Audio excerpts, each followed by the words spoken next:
khulayd binu cabdillaahi baa yidhi muuminka saddex meelood in laga waayo maaha buu yidhi saddex meeloodun baad leedahay masjidun yacmuruhu wa beytun yasturuhu wa xaajatin laa ba'sa biha buu yidhi saddexdaa ayaa qofka muuminka la doonay wakhtigiisa inuu ku bixiyo masaajid uu camiraayo mar salaad buu ku tukanayaa mar qur'aan buu ku akhrisanayaa mar cilmigu culummada ka baranaya mar dadka muslimiinta bilaa salaadee dayacan ayuu u fikirayaayo intuu ziyaarto ayuu masaajidkii culummada iyo cilmiga iyo khayrku ugu yeedhayaa wa beytun yasturuhu qofka muuminka meesha saddexaadee la doon in loogu yimaado aqalkaaga wakhtigaaga ku bixiyo ciyaalkaaga islaantaada la fadhiiso asxaabta rasuulku maskiidka markay joogaanna arday bay ahaayeen guryahooga markay togaanna mucallimiin bay ahaayeen mujtamaca kale markay dhex socdaanna muballiqiin bay ahaayeen difaaca diinta markii loogu yeedhana mujaahidiin bay ahaayeen maskiidka markay joogaan arday abubakar baa wax baranaya oo cumar baa baranaya oo cali baa baranaya oo cuثmaan baa baranaya tacliim wa tacallum rasuulkay ka baranayaan calayhi salaatu wasalaam marna dhexdooday isbarayaan markay guryahooga tagaanna waa maxay waa mucallimiin weeyaan yaa ayuha aladiina aamanuu quu anfusakum waahliikum naara kuwa ilaahay ee nebiga rumeeyeyow reerihiina naarta kala baxsada baa ilaahay yidhi cali ibn abi aalib wuxuu ku fasiray waa reerkiina diinta bara weeyaan macnuhu madarasad iyo malcaamad iyo jaamacad magaalada madiine cahdiga may lahayn nin kastoo saxaabiya aayadda qur-aanka iyo qowlka uu nebiga ka soo maqlo ayuu habeenkaa reerkiisa ula tegay uu reerkiisa baraayay markaasaa mar keliya iyo ciyaalkii iyo dumarkii iyo raggii waxay noqdeen dad cilmigoogu meel keliya wada socdo oo cibaadada meel keliya ka wada socda oo diinta meel keliya ka wada socda oo fahmiga diinta meel keliya ka wada taagan mujtamaca waxay noqdeen hadday 500 oo ninoo martiya maanta maskiidka nebi maxamed ay timaado meeshii lagu marti qaadayeyna waa diyaar aqaladii diinta lagu barayeyna waa diyaar mujtamac cajiib weeyaan mujtamacaas guryahooga markay tagaana mucallimiin bay noqonayeen mar aliya markay dadka kale u tagaana muballighiin aladiina yuballighuuna risaalaati illahi bay noqonayeen difaaca addiini waalwatan diinta markay noqoto difaaceegana mujaahidiin bay ahaayeen bilmaali wannafs naftoodii maalkoogay diinta ilahay ku difaacayeen marka muslimka waxaa la doonayaa waktina masaajidkaaga sii waktina gurigaaga reerkaaga iyo ubadkaaga sii waktina waxaa lagaa rabaa inaad ka shaqaysid kasbi xalaala saad xaaraan uga badbaadid saad mas'aladda bini aadanka aad uga badbaadid saad u noqotid yadulculya gacanta sarraysa ee la baxaysa sadaqadda buu nebigu yidhi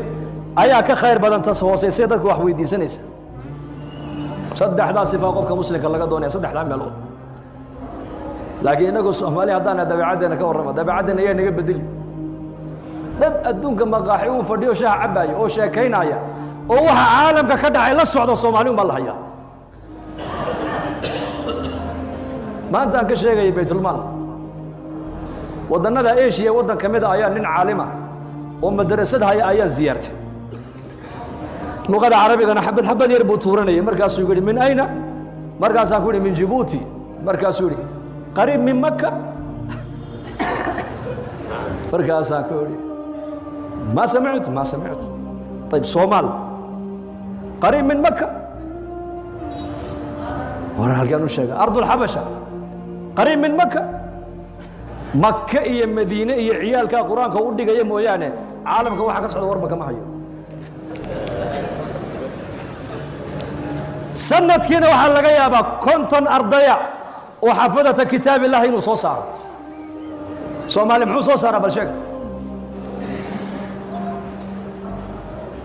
40 sano ka hor wixii waddankeenu ku dumay baa la hadalayaa ilaa imika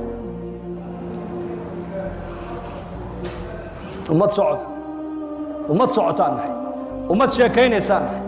ummad waxaan u badannahay waxaan loo diran ku mashquulsan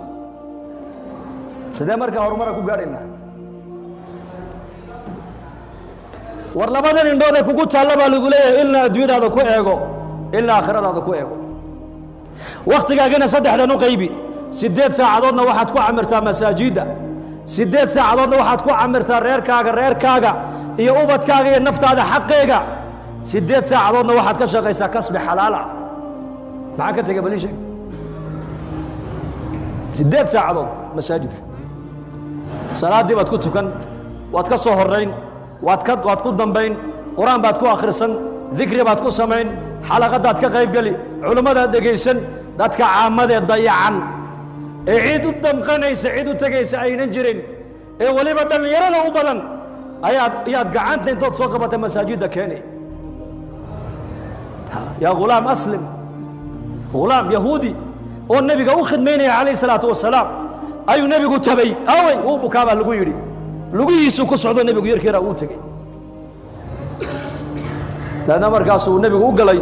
yarkii yaraayoo naftu haddeetoola qiiqdaa hayso sakaraada xaggaa madaxuu nebigu ka fadhiistay markaasuu yidhi yaa ghulaam aslim iska islaam marka yarkii yaraa aabbihiiba eegu ka baqay aabbihii baa ilaahay ka siiyey adiic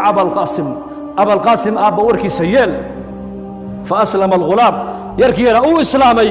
waxau nebigu ka soo baxay gurigii isagoo wejigiisa farxaddu ay ka muuqato oo leh alxamdu lilaahi aladii anqadahu bii min annaar ilaaha waxaan ku xamdinayaa